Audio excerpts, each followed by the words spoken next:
6 अपराधों से बच जाए जो भक्तों के प्रति होते हैं। भक्त के ये 6 अपराध तुम्हारी भक्ति को ढक देंगे। पहला, किसी भी महात्मा के वास निरूपण पर जो हम निंदा करने लगते हैं, हमारी सामर्थ्य नहीं कि हम क्या जाने वो कैसे रह रहे हैं। महाप्रभु चैतन्य देव एक दिन कीर्तन में बहुत उल्लसित होकर उन महापुरुष का नाम ले रहे थे, बार बार नाम उच्चारण कर रहे थे। हमें नाम विस्मरण है। बहुत सुंदर पोशाक महंगी महंगी पहनते थे, पान पाए, इत्र लगाए, फुलेल केशों में सजाए। बहुत वर्ष हो गए पहले चैतन्य महाप्रभु के पावन चरित्र का पठन किया था, इसलिए स्मृति नहीं उनका नाम, उनके नाम का। पुंडरीक विद्या, हाँ यही नाम था, पुंडरीक विद्या। तो गदाधर आदि जो भगवत महाप्रभु के पार्षद थे, उन्होंने सोचा कि जब महाप्रभु भाव में ऐसा उनका नाम उच्चारण कर रहे हैं तो कोई वीतराग बड़े परमहंस महापुरुष होंगे, चलो उनके दर्शन करने चलते हैं। तो पता चला कि अमुक जगह वो आए हुए हैं। वहां तो देखा बहुत सुंदर पलंग, दुग्ध फेन जैसा, ऊपर से गद्दे के ऊपर चद्दर और गिरदा लगे हुए हैं, और केश जो फुलेल से ऐसे सुगंध आ रही है। पान खाए तो गदाधर जी के मन में आया कि इतना विलासितापूर्ण जीवन और ये भगवत भक्त हो सकते हैं। संशय हुआ तो एक जो महाभागवत साथ गए थे, तो उन्होंने भगवान श्री कृष्ण की रूप माधुरी का भरा हुआ श्लोक गान किया। जो ही श्लोक सुना हुंकार मारी और धूल धूसरी, हा कृष्ण हा कृष्ण। और वो सब जो अब उनकी समझ में आया कि अरे महाप्रभु जो बोल रहे थे परम सत्य, वो प्रेम के अष्ट सात्विक भाव संवरण होना मुश्किल हो गया। अश्रुधारा नाक बह रही, धूल धूसरित हो। गदाधर जी ने चरण पकड़े और कहा मेरे से भारी अपराध बन गया। ऐसे महापुरुष के बाहरी स्वरूप को देखकर हमारे अंदर अश्रद्धा हुई थी, दोष दर्शन हुआ था, क्षमा चाहता हूं। कैसे क्षमा हो? तो शिष्यत्व स्वीकार किया था, चरित्र में ऐसा पढ़ा था। किसी भी भक्त या महात्मा के वास निरूपण, वेश निरूपण की अगर वृत्ति आपने की तो अपराध बन जाएगा। अरे ये तो ऐसा, इनको तो ऐसा होना चाहिए, इनको तो ऐसी जगह रहना चाहिए, इनको तो ऐसा नहीं। कुछ महापुरुषों की स्थिति होती है, कुछ तो उस स्थिति का दंभ करते, कुछ स्थिति होती है। हम क्या जाने कौन स्थिति में कौन दंभ कर रहा है। जिनके वचन श्रवण से, दर्शन से, संभाषण से हमारे हृदय में भागवतिक परमाणु उदय होते हैं, उन महापुरुषों के चरणों की वंदना उनकी वाह स्थिति पे नहीं देखते। हो सकता है सोने चांदी के सिंहासन पर बैठे हो, छत्र हो, चंवर डुल रहा हो, और स्थिति ब्रह्माकार है, स्थिति भगवदाकार है, कैसे पता चलेगा? परशुराम जो आचार्य जी थे, उनके आश्रम के बाहर लिखा था, माया सगी न तन सगा, सगा न ये संसार, परशुराम ये कह रहे सगा सुसिरजन हार। तो एक लंगोटी लगाए, लौकी की कमंडल लिए और भारी वैराग्य वृत्ति के अंदर गए और कहा ये श्लोक किसका लिखा हुआ है? दोहा। तो उनका गुरुदेव का कहाँ है? तो गए, देखे गिरदा लगा हुआ, छत्र लगे हुए परशुराम देवाचार्य जी महाराज। तो उनका महाराज आपका श्लोक लिखा हुआ है? बोले हाँ। तो बोले केवल लिखा हुआ है या है आप में? क्योंकि उनको गर्व था कि मैं लंगोटी लगाए लौकी का, और ये तो वैभव संपन्न महात्मा है। तो बोले लिखा है माया सगी न तन सगा, सगा न ये संसार। आपने कहा सगा जो सृजनहार, हम तो सब माया ही देख रहे हैं। उनका आपका इशारा क्या है? बोले जब सृजनहार सगा है तो फिर माया क्या? बोले चलो आपने समझा दिया, बड़ी कृपा, चल दिए। बोले कहाँ चल दिए? बोले जहां ले चलो आप। वो स्थिति प्रज्ञ महापुरुष थे, चल। जब 10-12 किलोमीटर चले तो बोले भिक्षा का हमारे समय हो रहा, तो बोले परशुराम देवाचार्य ने आज तक कभी हाथ नहीं फैलाया, आकाश वृत्ति पे हम रहते हैं, प्रियालाल जैसी व्यवस्था करते हैं उसके अनुसार रहते हैं। बोले हम तो भिक्षावृत्ति से रहते। बोले जाओ मांगने। बोले आपके लिए भी ले आवे, कभी किसी का सहयोग नहीं चाहा, केवल सीधे प्रियालाल से आप अपने लिए लाइए और पाइए, और जहां आपकी इच्छा वहां ले चलिए। वो गए भिक्षा लेने, वो जंगल के एक जगह बैठे हुए थे, तो वहां से राजा की सवारी निकली। देखा परशुराम देवाचार्य उतरे, साष्टांग दंडवत। महाराज यहां कैसे? प्रभु की इच्छा। बड़े सौभाग्य कि हम तो भगवान की असीम कृपा मानते हैं कि आपके दर्शन। हमारी इच्छा है कि हम कुछ राजभोग तैयार करवाते हैं, जैसी हरि की इच्छा। देर न लगी, वहां रसोईया लग गए, कढ़ाइयां। महाराज अगर यहां आप विश्राम करें, बस इशारा हो जाए तो जैसी हरि इच्छा। खुदाई शुरू, आश्रम निर्माण की नींव के लिए खुदाई शुरू, कढ़ाई चढ़ गई, बनना शुरू हो गया। वो संत आए 1 घंटे बाद, वहां देखा। बोले यहां क्या हो रहा है? बोले यहां आश्रम बनेगा, ये रसोई बन रही। तो उनका महाराज ये क्या लीला है? तो बोले तुम जिस वैराग्य के अहम वृत्ति को धारण किए हो, उस अहम वृत्ति का त्याग करो। वैराग्य का तात्पर्य होता है राग रहित, स्पृहा रहित होना। वो चाहे असंख्यों के वैभव में बैठा है, लेकिन राग और स्पृहा रहित है। अगर एक लंगोटी का भी राग है, लौकी के कमंडल का भी राग है, शरीर का भी राग है, वो रागी है, वो वीतरागी नहीं है। वीतराग की स्थिति को समझना बड़ा कठिन।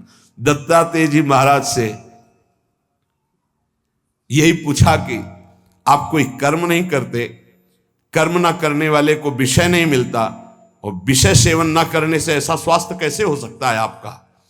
तो उन्होंने कहा मैं अखंड प्रसन्न रहता हूं, इसलिए ये भोगों से स्वस्थ नहीं हूं, मैं अखंड प्रसन्नता को प्राप्त। कभी राजमहलों के राजसैयाओं पे शयन करता हूं, तो कभी राख की ढेर पर शयन करता हूं, कभी बड़े बड़े राजाओं से सम्मानित होता हूं, तो कभी फुटपाथ में लेकर अपमान को भी प्राप्त करता हूं। मुझे न सम्मान ना अपमान, किसी का प्रभाव नहीं। इसलिए किसकी क्या स्थिति कैसे जाना जा सकता है? तो हम किसी का वास निरूपण आदि, वेश निरूपण आदि करके किसी की निंदा करेंगे तो पता नहीं कितना महाभागवत है, हमसे अपराध बन जाए। दूसरा ज्ञान निरूपण। कुछ संत भगवान ऐसे होते हैं जो कुछ नहीं बोलते। अरे इनको कोई ज्ञान तो है नहीं, कुछ बोलना तो आता, क्या बोलना ही कोई साधुता है क्या? पता नहीं उसकी कितनी ऊंची स्थिति है, कैसे कोई जानेगा? इसलिए किसी संत के रूप में विराजमान जो भगवान हैं, उनके ज्ञान निरूपण करके निंदा न कर। इनको कुछ नहीं आता। आजकल यही है, केवल बुद्धि की धरा से देखा जाता है। अरे वो तो बोल नहीं पाते हैं। वो तो महापुरुषों की स्थिति को जानना कोई महापुरुष ही जान सकता है, दूसरा नहीं जान सकता। इसलिए ये अपराध न करे कभी कि किसी के संत के ना बोलने से ये समझ जाए कि अरे इनको कोई ज्ञान नहीं है। भला ये क्या जाने, शास्त्र की बातें पढ़े लिखे तो लगते नहीं हैं। पढ़ा लिखा होना भी बहुत सौभाग्य का विषय है और कहीं कहीं दुर्भाग्य का विषय है। तो एक आए थे, इतने कागज में उनकी डिग्रियां केवल उनके शिष्यों ने भेजी थी कि हमारे गुरुजी दर्शन करने आ रहे हैं। तिरुपति बालाजी से विद्वता की मूर्ति, साष्टांग दंडवत और क्या क्या भगवत प्रसादी। वो ऐसे लग रहे थे कि एक शब्द नहीं आता। मतलब बड़े बड़े शंकराचार्यों को पढ़ाया था उन्होंने, उनकी वो शिष्यों ने जो दिया था उसमें दिखाई दे रहा। बड़े बड़े शंकराचार्यों को उन्होंने विद्या पढ़ाई थी। विद्या विनयम ददाति, वो देखने को मिला कि विद्वान में कैसी दैन्यता होती है। कबीरदास जी के पास एक विद्वान दिग्विजयी भेजा गया शास्त्रार्थ के। तो उनका भैया हमको कोई शास्त्रार्थ वार्ता नहीं करना। तो बोले काशी के विद्वानों ने कहा यदि आप आप हार लिख दिए, पूरी काशी हार गई। बोले ऐसी बात? तो पढ़ के समझे हो कि समझ के पढ़े हो? पोथी पलटाते रहे, सरस्वती काम नहीं करी। पढ़ के समझे हो कि समझ के पढ़े हो? आखिरी बात शिष्य बन गए थे, बहुत बड़े भगवत अनुरागी बने। तो किसी भी संत के प्रति ये भाव नहीं कि ये पढ़े लिखे नहीं है, बोल नहीं पाते, तो इनको कोई ज्ञान नहीं है। तीसरा, किसी संत की जाति निरूपण कर देना बहुत बड़ा अपराध है। देखो, ये जो जाति पाति है ना, ये धर्म का पालन करके भगवत प्राप्ति के लिए थोड़े समय तक के लिए सहयोगी नहीं। हम आपको बताएं, एक ही कपड़ा है और एक ही पहनने वाला है, बस इतनी खास बात समझ लो। कपड़ा सबका पांच भौतिक, पहनने वाले सब अविनाशी भगवान के अंश, कोई अंतर नहीं है। बस अंतर बनाया गया है इस अंतर को मिटाने के लिए कि हम साधन पद्धति से अपने अपने धर्म का पालन करते हुए परम धर्म भगवान को प्राप्त। लेकिन जो परम धर्म में स्थित है, भागवत धर्म में, उनकी जाति निरूपण नहीं करना चाहिए कि ये तो सुना है कि अमुक जाति के संत हैं। बड़ा अपराध होता है, बड़ा अपराध। ऐसा कभी नहीं करना चाहिए। हाँ, चरण रज लेके माथे पे लगा, अहो वत्सो पचतो गरीयान यज्ञागे वर्तते नाम तुभ्यम। देखो, राजसूय यज्ञ में पूर्णता स्वपच वाल्मीकि की पूजा करवा कर श्री भगवान ने इसीलिए करवाई, इसीलिए करवाई। सब बड़े बड़े महापुरुष आए थे, लेकिन दैन्यता की मूर्ति भगवत भाव में निरंतर डूबे हुए स्वपच वाल्मीकि जी की आराधना करवाई कि पूर्णता उन्हीं से हुई। जो दैन्य है वो महाभागवत किसी जाति पक्ष से नहीं देखा जा सकता कि अरे ये तो ऐसा, जो देखेगा तो उसके सुकृत नष्ट हो जाएंगे। पूज्य बाबा। चौथा, वृत्ति निरूपण। ये तो पढ़े ही रहते, हमने कभी इनको माला लिए तो देखा नहीं, और कुछ भजन ध्यान तो करते नहीं है, इसलिए तो केवल हमें लगता है कि बस खाते पीते हैं इसी में, और कोई भजन नहीं। ये हमने संतों को देखा है। एक संत भगवान 8 बजे सुबह उठते थे गंगा नहाने के लिए, 8 बजे सुबह। पर वो एकांत में, तो लगता 8 बजे सुबह गंगा स्नान करते हैं, प्रायः 3 बजे स्नान हो। तो एक दिन जिसमें वो शयन करते थे उसमें गए, काफी बड़ा था, एकांत में आसन की। आज इनकी वृत्ति देखेंगे क्या है। बहुत ही गंभीर मुद्रा में वो रहते थे, पर प्रायः पूरे आश्रम में था कि ये प्रमादी हैं, ये सोते रहते हैं। 11 बजे तक उनको जगते पाए हम। जहां सब लेटे उनको उठ के बैठ गए, वो लेट गए थे, उठ के बैठ गए। 3 बजे तक बिल्कुल एक आसन पर, 3 बजे फिर लेट गए, 8 बजे सुबह। संतों को जानना बड़ा कठिन है, उनकी क्या दिनचर्या है, वो कैसे भाव में रहते हैं। केवल बाहरी व्यवहार देख करके उनकी निंदा कर देने से सुकृत नष्ट हो जाएंगे, भक्ति ढक जाएगी। स्वरूप निरूपण। ये महात्मा में तेज तो है नहीं चेहरे में, ये तो ऐसे ही मालूम देते हैं कोई साधु तो नहीं, क्योंकि चेहरा नहीं बता रहा है। नहीं, ऐसा नहीं है। अगर महात्मा की पहचान करनी तो तुम्हें महात्मा होना पड़ेगा। महात्मा बनकर ही महात्मा को पहचाना जा सकता है, दूसरा नहीं पहचाना जा सकता। बाहर से किसी के रूप को देखकर थोड़ी तुम जान सकते हो कि रूप तो आप गौर से देखिएगा, किसी किसी के मांस भक्षण करने वाले का भी चमकता रहता है। मलाई रबड़ी खाने से भी रूप चमकने लगता है, थोड़ा सा संयम रखे तो उससे भी चमकने लगता है।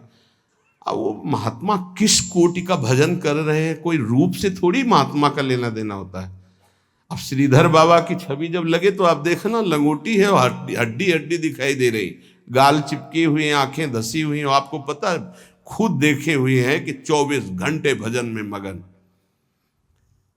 तो किसी महात्मा के रूप को देख करके ऐसा कोई रूप निरूपण करेगा तो उससे अपराध लग जाएगा। और प्रायः ये ध्यान नहीं दिया जाता ऐसा। धातु निरूपण, भगवत विग्रह ये पाषाण का है कि ये धातु का है? सामने पूछे ये पत्थर के भगवान है कि इसमें अष्ट धातु के? घोर अपराध बुद्धि। भगवत विग्रह सामने नहीं, भगवत विग्रह साक्षात अर्चावतार भगवान है भाव उसमें। ये नहीं कि सामने जाके पूरे संगमरमर के बने हुए कौन सी धातु के बनी हुई भगवान है, ये अपराध। धातु निरूपण भगवत विग्रह या भगवत भक्त के पास। जैसे वैराग्य में धातु स्पर्श निषेध किया गया है, या तो सन्यास में नारियल का पात्र और वैष्णव जनों में रज का पात्र। धातु के पात्र के प्रयोग का निषेध है वैराग्य में। लेकिन जो महापुरुष हैं, मान लो उनको सोने की थाली में पा रहे हैं, उनकी क्या स्थिति है? अब हम देख करके अपने वैराग्य का वहां भाव थोपे, वो स्थिति उनकी क्या है? वैराग्य का भाव थोपे तो फिर अपराध बन जाएगा। किस स्थिति में कौन महापुरुष है जानना मुश्किल है। सबको भाव से नमस्कार करके हम अपने भाव को सुरक्षित रखते हैं। तो वास निरूपण, ज्ञान निरूपण, जाति निरूपण, वृत्ति निरूपण, स्वरूप निरूपण, धात निरूपण। वृत्ति निरूपण में ये भिक्षावृत्ति तो करते नहीं, केवल भंडारा खाते हैं। आपको क्या पता किसकी क्या स्थिति है, वो कैसे?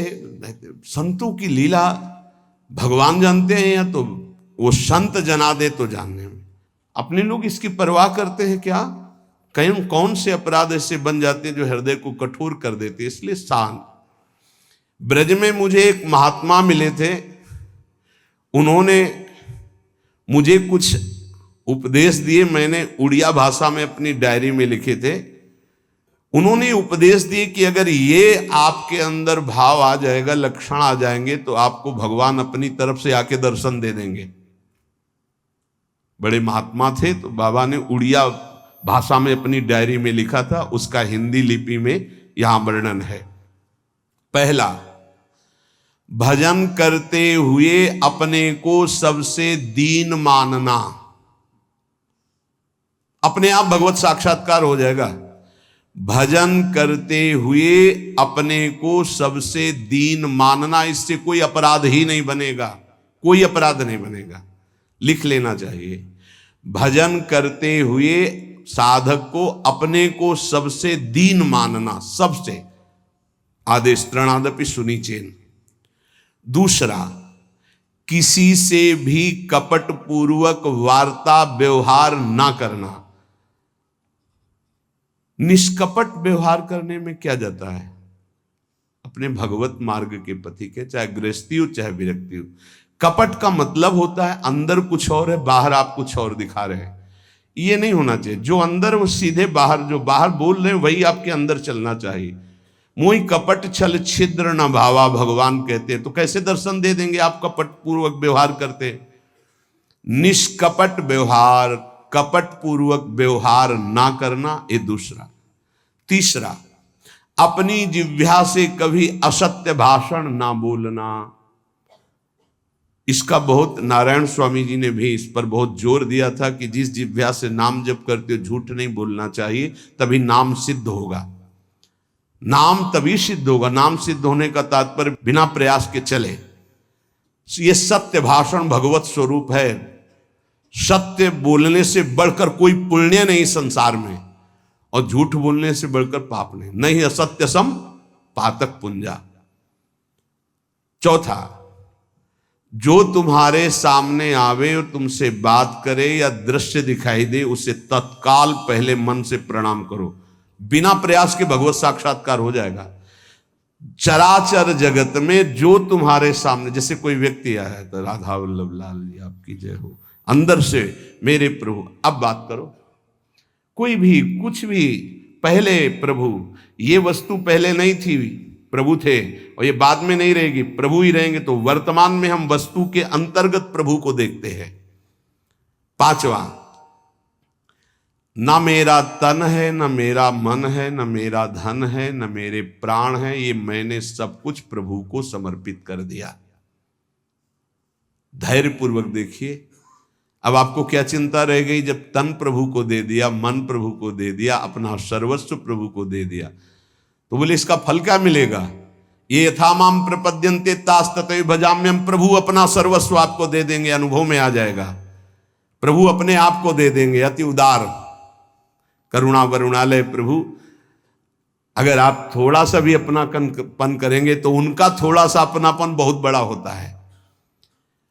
अपने तन मन धन सर्वस्व पर अपना अधिकार न करके अपने प्रभु का अधिकार।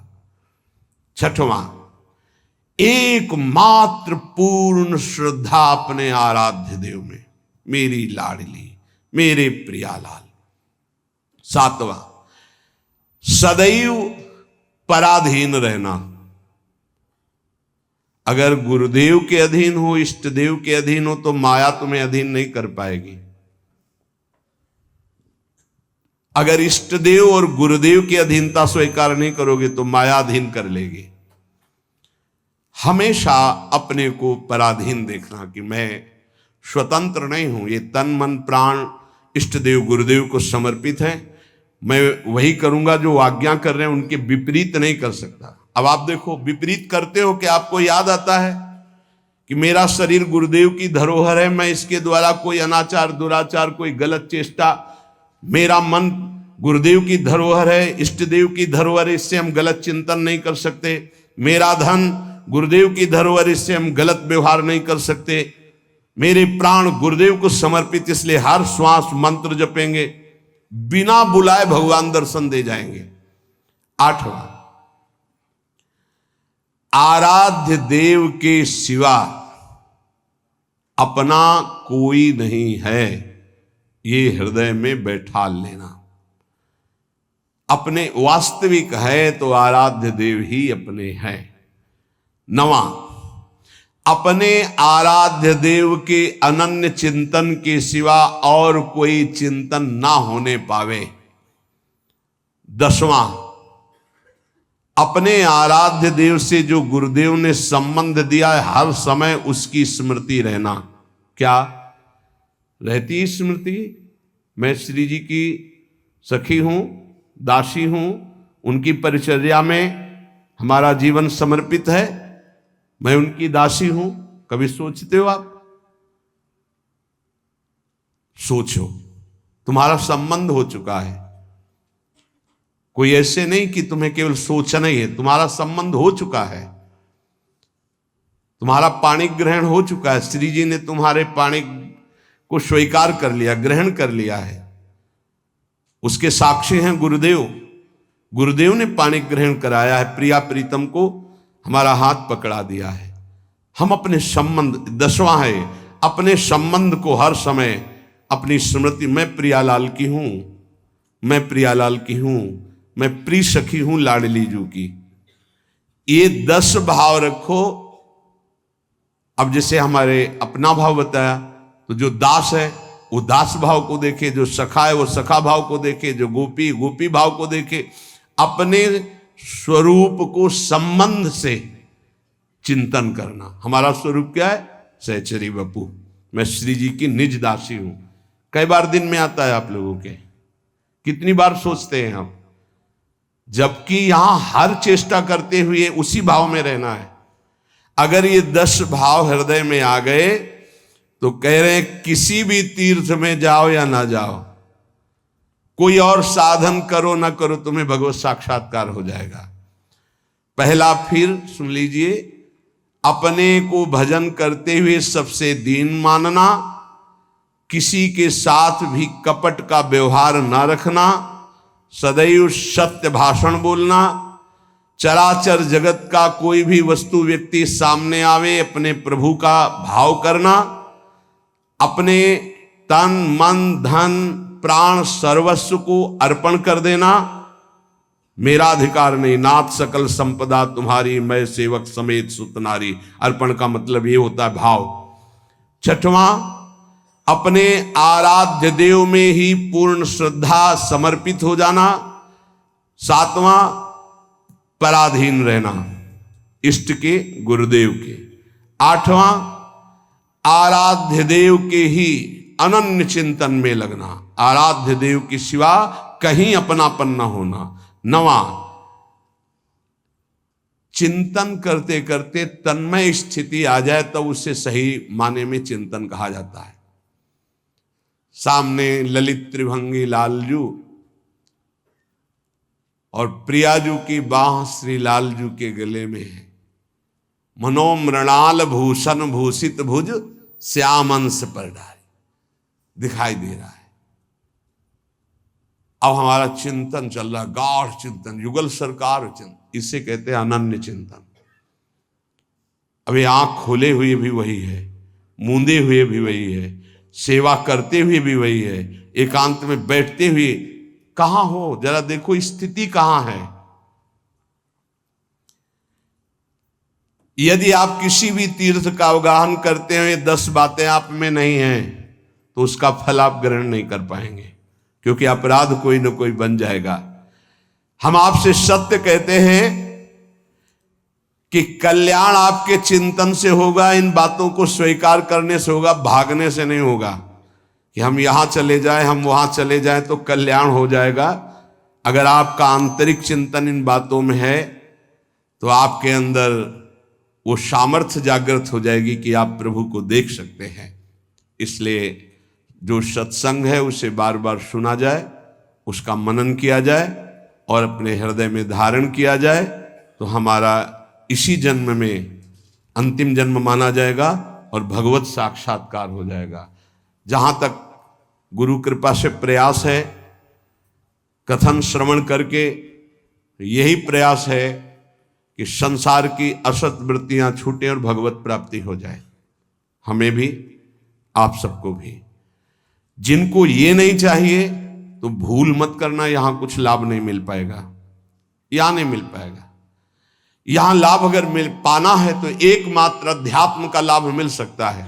यहां कोई आशीर्वाद, ये भीड़ लगाना कि हम कोई जादूगर हैं, कुछ चमत्कार कर देंगे, तो बिल्कुल कुछ नहीं होने वाला। हम तुम्हें हाथ उठा कहते, हो जाए, तुक्का लग जाए तो तुम्हारे पुण्य, पक्की बात समझ लो। तुक्का लग जाए कि आप कामना करके आए, कामना की पूर्ति हो गई तो आपके पुण्य, हमारा कोई उसमें लेस मात्र भी सहयोग नहीं है। पुण्य आए वृंदावन धाम संत दर्शन के, आपकी भावना, आपकी कामना पूर्ण हो जाए, वो आपका भाव। हमारा लक्ष्य है भगवत प्राप्ति। अगर आपके हृदय में भगवत प्राप्ति की लालसा है और आप आगे बढ़ रहे हो तो हम हृदय से आपका स्वागत करते हैं और हमारी प्रियालाल की कृपा वृत्ति आपको उठाती चली जाए और आप इस संसार, राग, आसक्ति, ममता, चिंता, शोक, मृत्यु, भय, इससे ऊपर उठे। बस हमारी आशा यही है। जो प्रयास है सत्संग का या एकांतिक का, उसका फल केवल यही, भगवत संबंध दृढ़ हो जाए, भगवत प्राप्ति हो जाए। और जिसको ये लक्ष्य नहीं है तो हमें लगता है कि समय बर्बाद ना करे, दूसरी जगह खोज ले जहां उसकी मनोकामनाएं पूर्ण होंगी। यहां नहीं हो सकती। बिल्कुल समझ लीजिए, यहां कामनाओं का नाश होता है, कामनाओं की पूर्णता नहीं। यहां कामनाओं की निवृत्ति होती, कामनाओं की पूर्ति नहीं। यहां यदि हम कामनाओं की पूर्ति की भावना लेकर के आएंगे तो शायद है कि तुम्हें असंतोष हो जाए। बिल्कुल पक्की बात समझो। और कामनाएं अगर पूर्ण होती हैं तो वो कोई खास बात नहीं है। जन्म जन्म से सब कामनाएं भोगते चले आ रहे हैं। एक कामना जागृत हो जाए कि मुझे भगवान की प्राप्ति करनी है तो हमारा सत्संग सार्थक, हमारा एकांतिक सार्थक, हमारा जीवन सार्थक।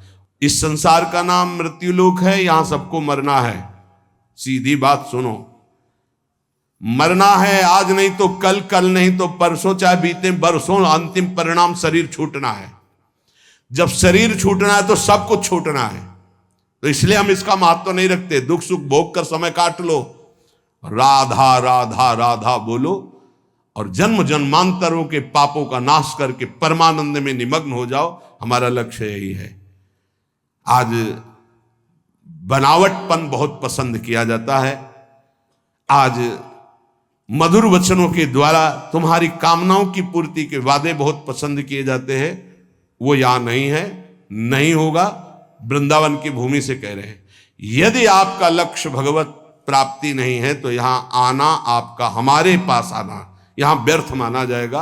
आप अन्यत्र देख लीजिए। भगवान नाम जप, आचरणों की पवित्रता, भगवत प्राप्ति, तो जी जान से आपके मित्र हैं, सहयोगी हैं, आपके चरणों की वंदना करेंगे और आपका आदर से हम संभाषण भी और आदर से आपको परमार्थ में बढ़ाने की वृत्ति भी। परमार्थ से प्रिया प्रीतम से मतलब नहीं, अपने शरीर और कामनाओं की पूर्ति से। तो प्रणाम। दूसरी जगह देख लो, यहां भीड़ लगाने की जरूरत नहीं है। हृदय से कह रहा हूं, हृदय से कह रहा हूं। यहां ऐसा कोई प्राविधान नहीं कि आपकी कामनाओं की पूर्ति हो जाए। यहां एक ही प्राविधान है, मन वचन कर्म से प्रभु का होके और सच्चिदानंद सुख में निमग्न होना। इसी बात का प्रश्न और इसी बात का उत्तर, अन्यथा कोई प्रश्न नहीं होगा। अगर वो प्रश्न प्रभु से संबंध नहीं रखता तो ना प्रश्न करता वहां बैठ पाएगा और ना प्रश्न होगा। केवल प्रश्न प्रभु की प्राप्ति को होगा। हमारे जीवन का लक्ष्य तुम्हारे प्रपंचों का उत्तर देना नहीं। हमारे जीवन का लक्ष्य तुमसे प्रपंच वार्ता करना नहीं कि मैं बहुत विद्वान हूं। बिल्कुल पढ़े लिखे नहीं हूं। कक्षा 9 पढ़ाया गया, प्रभु ने पढ़ाया, उसी के जो शब्दावली है जीवन के अनुभव की है, जीवन के चलने की है, वो भगवत मार्ग की है। प्रश्न केवल भगवत प्राप्ति का, प्रश्न भजन का, प्रश्न भजन में आई हुई समस्या का। बस अगर ये प्रश्न नहीं तो प्रश्नकर्ता और प्रश्न दोनों बार हो जाएंगे। हमें ऐसे प्रश्नों से नहीं मतलब, हमें ऐसे प्रश्नकर्ता से मतलब नहीं जिसको भगवत प्राप्ति नहीं करनी है। यह हमारा मार्ग ऐसा नहीं, खिलवाड़ का मार्ग नहीं, केवल भगवत प्राप्ति का मार्ग है। और शुरू भी इसी बात से किया था।